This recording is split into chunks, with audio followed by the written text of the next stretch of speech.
it is time for this week's brooder, quail, and duck check-in.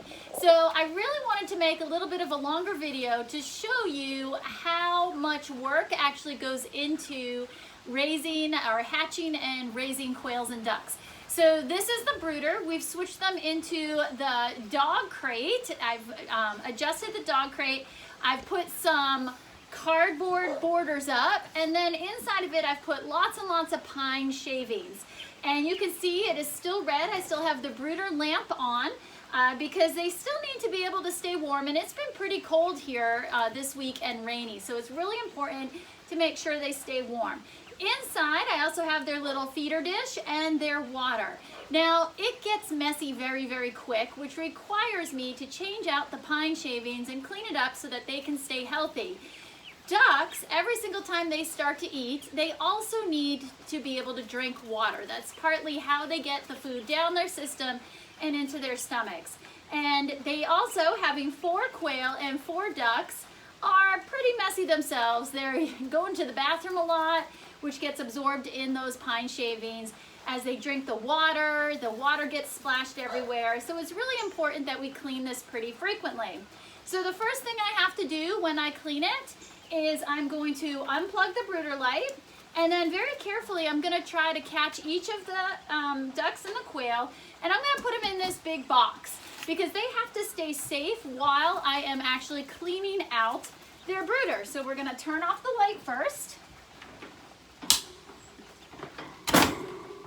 Okay, next I'm going to open it up, and I'm going to start getting the ducks and the quail, and I'll try to show you one of the cuties up close before I put it in the box. And you can tell they're very vocal. So this is one of our ducks. This is the duck that we actually named Ace. This was the first one that hatched. And you can see it has grown up, it's gotten bigger, and it is very vocal. This is the one that talks a lot. So we're gonna put Ace in the cardboard box. And I'm gonna move on and try to catch another one.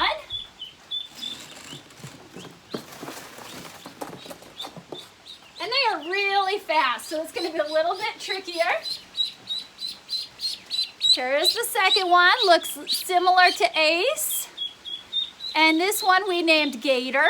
Say hello. Say my name is Gator.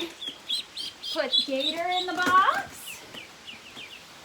And let's see if we can keep going here.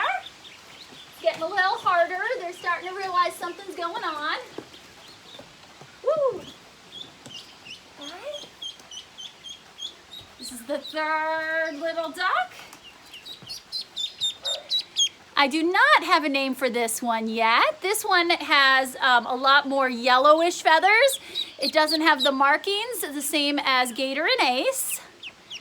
And it says, I want to be with my friends. Get me out of here. Put that one in. And then let's see if we can get the last little duck. Come on, baby. Now this last duck, I have also not named yet. And this was the last one to hatch. And I was very worried that this duck wasn't going to make it. It had a hard time getting out of its egg, and it just was kind of sleepy for a very long time after it hatched. And I love this one because you can see its markings. It has a lot more black feathers. And the cool thing is, look at its little webbed feet. They're black. It's got black little webbed feet, which is very different than the other 2 ducks. So I thought that was really neat. All right, go with your friends. All right, so now we got to get the quail out. All right, this gets a little trickier. The quail are pretty good at running from me, so I'm going to take the brooder lamp actually out so that it's not in my way while I'm trying to catch these little quails. All right, let's see what we can do. All right, we've got one. Bring the quail over to show you up close. And you can see the quails have really grown. They're still very small birds, but the quails have started getting their adult feathers. They're not that fluffy down anymore.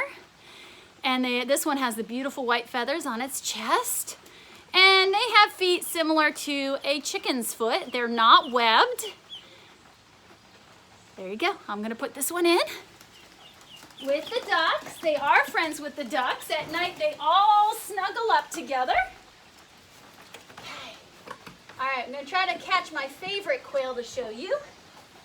This quail I have named Sunshine. And you can see Sunshine, her or his feathers are a very, very light brown with some yellow coloration on it. So this quail looks very different than the other ones. So I just named it Sunshine because it looked nice and light like the sun. I'll put Sunshine in. All right. All right, so after I catch the other two quail, what I'm gonna do is I'm gonna use a dustpan to help me scoop out all the pine shavings, put that in the trash, and then put the nice new clean pine shavings in and give our quail and our ducks some fresh water and some food. So we're gonna stop this video now because it's gonna take me a while to scoop it all out, and then I will come back and show you the finished product.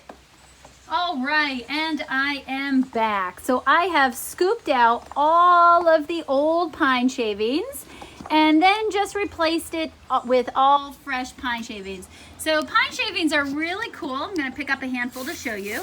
They're very, very absorbent. And it's important that when you are using a brooder, you're putting shavings in for a chicken coop or for ducks or for any kind of bird, that you don't use the cedar chips. So it's very important. Everything I researched said to only use these pine shavings. And again, there's a really good, this keeps them warm on the chillier nights, helps insulate the quail and the ducks, but it also helps absorb all of their waste and the water mess. So you can see over here, I've given them fresh food. I just put in fresh food. I'm using an old ice cube tray for that to try to keep things a little neater and give everyone a spot. And then also their water. I just cleaned out their water, put fresh water in, and I'm trying something new. I took one of the covers from one of my Tupperware containers, and I'm putting that down and putting the water on top of that. I'm hoping to use that kind of like a placemat in hopes that it keeps the shavings around my watering dispenser a little bit drier and cleaner. We'll see. It's a science experiment. All right, so now we've got to put the quail and ducks back, and then the last step will be to plug in the heat lamp again so that my little baby cakes will stay nice and warm. So my little ducks and quail have been hanging out in the box. So we're just gonna one at a time. We'll get Sunshine first. One at a time. Put them back in, and they're gonna go up. Sunshine says, ooh, there's food. All right, I'm gonna go check out my food. There we go, Sunshine's happy. All right, let's grab another one. All right, woo! And the quail have learned how to fly, so I've got to be careful, and that's part of the reason why they're in a dog crate, so that it has a top, and they can't escape. Come on, baby. Okay, there goes the third quail. And come on, baby. The very last quail. There we go. So all four quail are now back in the nice clean brooder. And now it's time to move around and get the ducks. Look at that. They're saying, oh, there's food. All right. All right, ducky ducks. Oh, see that? They're all snuggled in together. They're like, we're going to protect each other. It's okay, babies.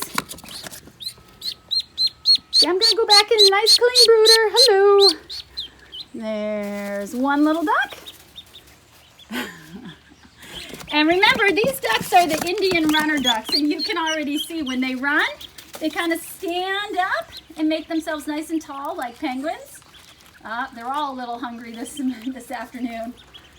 Yeah, get a little drink. So you'll notice the ducks will get some food and then go over and get a drink, come back, get some food. All right, we still got a couple more to get. Come on. Oh, you're okay. There you go. And last little ducky. Come on, baby. There we go. All right. So we have now placed all 4 ducks and all 4 quail back into a nice clean brooder. And you can see the ducks are taking advantage of that nice fresh water I just put in and coming and getting some food. The quails are like, I'm hungry, and the ducks too. It's been a couple hours since I gave them the food, so fresh food. And there you have it, a nice clean brooder. You can see they're all friends with each other. They don't mind that they're different kinds of birds. And you can see how big they have gotten. All right, I hope you've enjoyed this week's quail and duck update. Take care.